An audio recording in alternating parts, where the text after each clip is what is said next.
Engineer versus Designer is brought to you by the Mojo 3D printer. Now you can have 3D printing right at your desktop at a remarkably low cost. With the magic of Mojo, there's really no limit to your creativity. See it at mojo3dprinting.com. Josh, if engineering were a mountain bike race, you'd shred the trail on your modified 1984 Nash skateboard. Yes, I would. That would make no sense, though, but I would. Welcome to Engineer vs. Designer, Podcast for product designers, engineers, and anyone who's ever wished they could go on a mountain biking adventure and put it on the corporate Amex. Cha-ching! My name is Josh. And my name is Adam. And this week we had a chance to sit down with quite possibly the coolest guy ever to call himself an engineer, the one and only Mr. Joe Graney of Santa Cruz Bicycles. Oh, yeah. Play the tape. Play it. Joe, if you had a choice between having your lower torso removed and replaced with a mountain bike, or eating nothing but jellied rice cakes for the rest of your life, which would you choose? I mean, obviously, I would have the bottom half of my body replaced with mountain bike. I mean, that would be awesome. Yeah. And you'd probably get the sheets dirty at night, but other than that... Yeah, making sweet love with your lady's like got to get awkward in that situation. I don't know. And driving might be a challenge, but yeah, you can just ride your bike everywhere. Excellent. Well, so Joe, Santa Cruz Bikes, high-end custom mountain bike brand we all know and love. Why is a Santa Cruz bike different from Josh's little pink Barbie bike? Well, I haven't seen Josh's pink Barbie bike, but I can tell you we don't model any after characters or no Disney character bikes. No princesses on any of ours. Okay. I mean, one thing, a lot of our bikes are really used for people who are kind of mountain bike enthusiasts, so meant to be taken off-road. Okay. They're not really like the mountain bike that the college kid will get for riding around between classes on campus, unless their campus is like Santa Cruz, where there's a bunch of good single track between the buildings. But yeah, they're kind of enthusiast level bikes. We try and make bikes that will last a long time because a lot of our customers ride bikes pretty hard and are brutal on them. So it's also probably a good bit more expensive than Josh's Barbie bike as well. Right. Well, and would you say, I mean, they're probably more custom as well, right? There's more custom components going into it, more custom measurements and all that kind of thing. Yeah, we start with, we have almost 20 different types of mountain bike models available. And usually most of our bikes have, really all of the bikes have suspension of some kind. Some is just front suspension, which is a telescopic suspension fork. A lot of the bikes have articulating rear wheel suspension, and then the amounts of vertical wheel travel is what you define it as, ranges from about 4 inches up to 10 inches. So these are all different types of riding, and they'll accommodate different width tires. Some will give you options for different drivetrains. We make bikes in aluminum and in carbon fiber, which is about weight and stiffness between the two materials. Carbon's a good bit more expensive as well, so different levels of how to put your bike together. And every one of the bikes we make that ships on our Santa Cruz factory is built really custom to order. So you can choose different colors, different shock absorbers, front and rear. You can choose different levels of components, how many gears you want, kind of everything under the sun that you can choose for the options. You work in engineering at Santa Cruz Bicycles, oddly enough, in Santa Cruz, California. What is that like? Crazy. It's pretty awesome. It really is. It's a great job. I mean, we hang out, we work on what our next toy is going to be. So we have all of the rad years before anybody else gets it. Right on. And we get to we design the bike to be exactly what it is that we want, and then we just jam it down everybody else's throat. And it's like, well, obviously you'd want the same thing as us because we know much better than you do. Right. We've been riding this thing for 2 years. Maybe you're not ready for it yet. You'll learn. Well, what would you say is the best thing about your job? Man, there's so many cool aspects to it. I mean, obviously, some of the trips that we get to go on, where we'll go, I've been to really all over the world to go ride bikes and spend time with our professional athletes. What would be a good example of that? What's a cool exotic place you've gone for work, quote unquote? So yeah, right. Well, when we came out of our carbon downhill bike, the V10, a couple of years ago, I went to Portugal and we rode downhill bikes with the racers for a few days to get them comfortable before the race season started. So we rode in Portugal and we went to Slovenia, where the first race was. So drove across Europe on a little road trip and went to go ride in Slovenia and then came home. And that was like a 2-week trip for work. And then in this past January, I went to Italy, in northern Italy, and spent 3 days working with the team and suspension company Fox Racing Shocks as everything got tuned in for the race season again. Do you ever complain about anything? Because I don't think I definitely don't think you deserve to ever complain about anything in your life. I think probably all I do is complain. But we do a lot of complaining in the engineering department in general. But I welcome that stuff because being like super critical of everything is what makes us make everything better. If you look at the bikes that we have right now, and they're awesome. I mean, they're so good that complaining about seems ridiculous. But we know that we look at bikes and we're like, man, how are we going to make this any better? How can we possibly make this better? But you look back at what we were riding 2 years ago, and now everybody here would shun that thing as being a piece of crap. And I think it's just that constant critical eye, which some people might take as complaining, that like allows you to see where you can always improve. That you're never really happy with the final result. There's always something else you could tweak.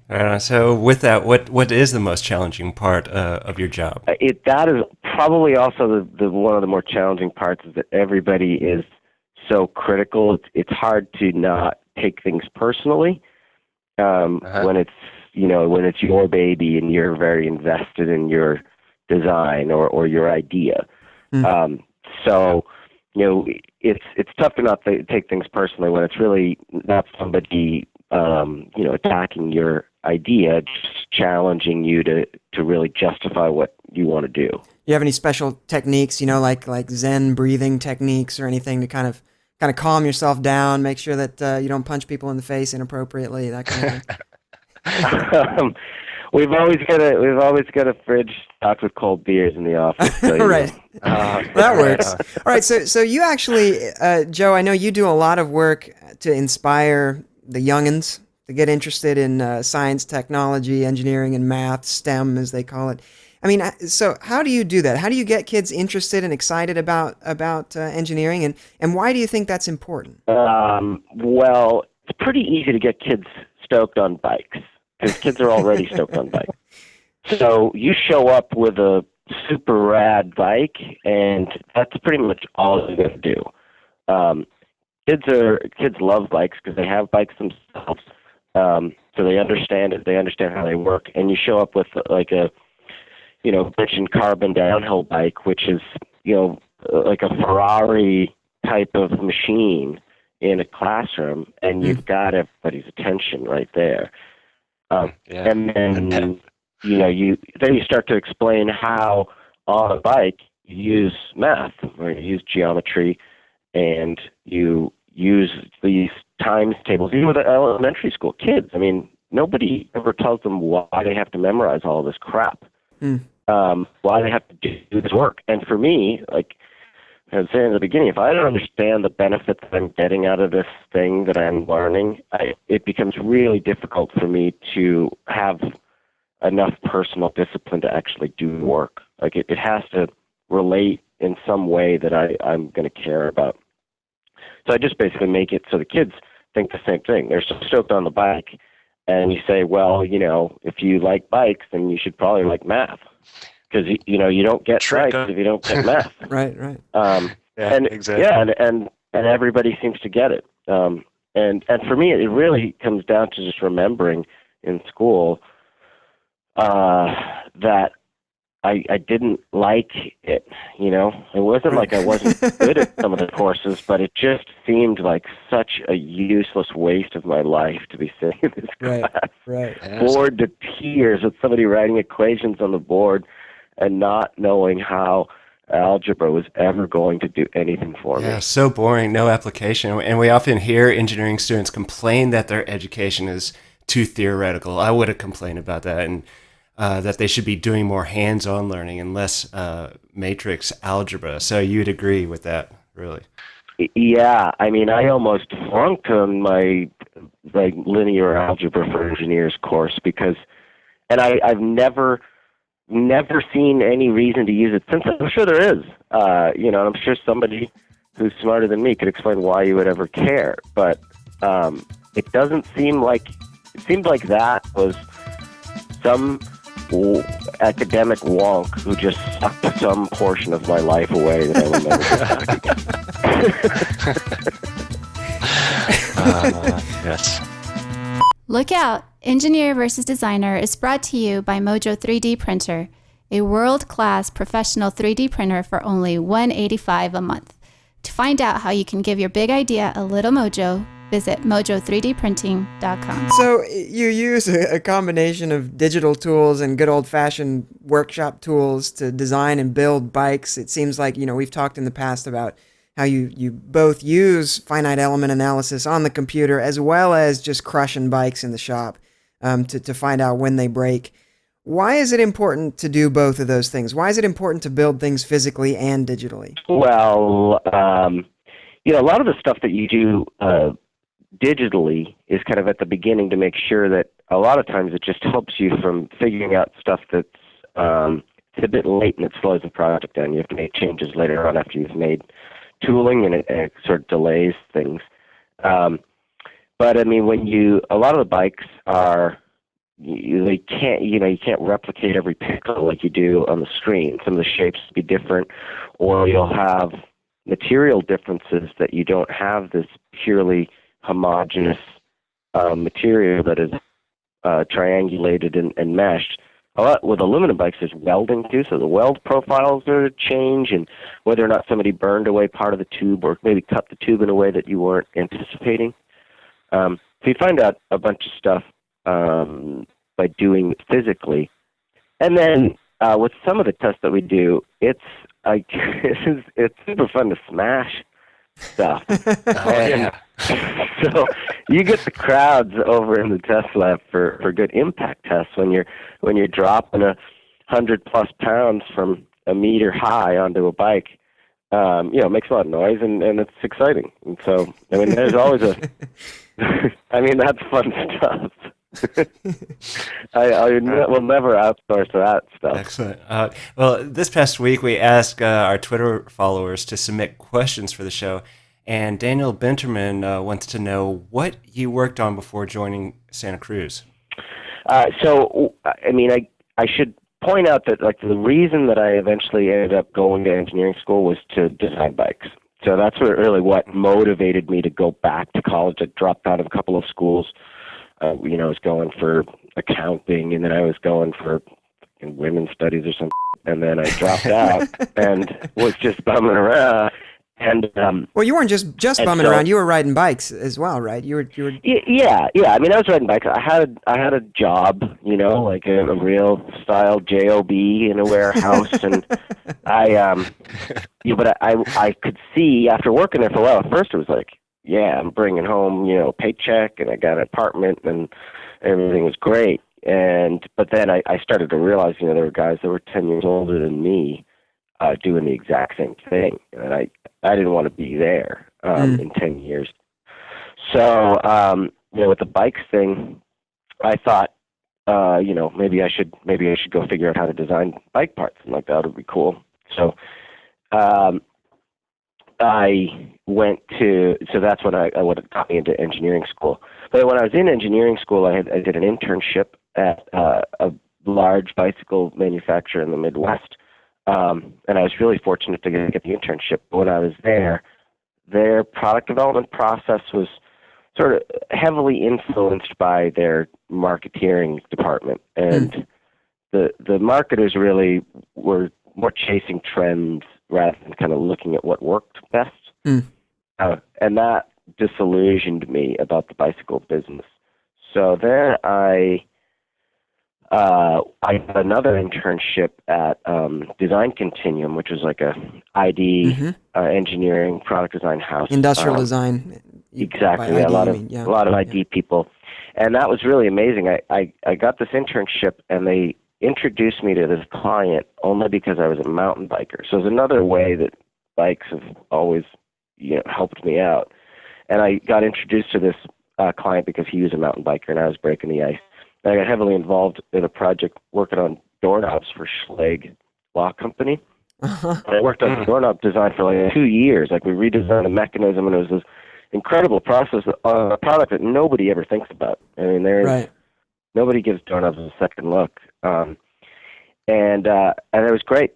I worked for Continuum for several years after college. They hired me right out of there, and I moved to San Francisco and worked on all sorts of stuff. Then when the .com bust came around to San Francisco, I got laid off, and I got introduced to some of the folks out in Santa Cruz and just started harassing them for months until they gave me a job. Right on. Fantastic. That's the way to do it. Well, and while we're taking listener questions, Day Tedeschi wants to know what your favorite color is.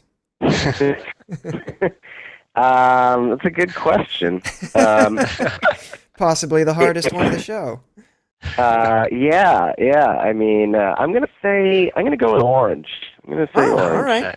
Would it be like? Are you talking about like a rusty orange or like a hot, construction site orange? No, like construction site orange, like a blaze orange. Right. I'm down with. Although that white to blue fade of the background of Pro Engineer is probably a close second as I stare at it constantly. All right. It's the background to everything I see now. All right, man. Well, Joe Graney, thank you so much for your time today. I really appreciate it. Hey, thank you guys. It was a good time. Hey, no worries. Yeah, thanks a lot. I was really hoping, Josh, that having Joe on the show was going to make me feel cool by association. But I really think that hanging out with cool people just kind of makes us look all the dopier by comparison. Gonna happen. Yeah. Yep. That's it. Geeks only from now on.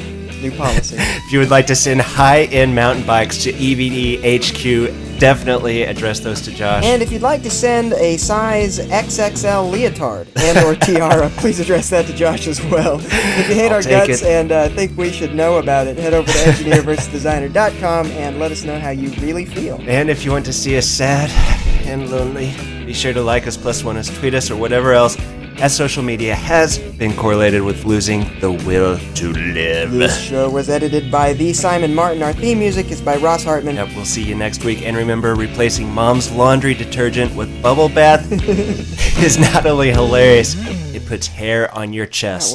That was a good day. That was Chesticles. a really good day. It was indeed. A production of EVD Media.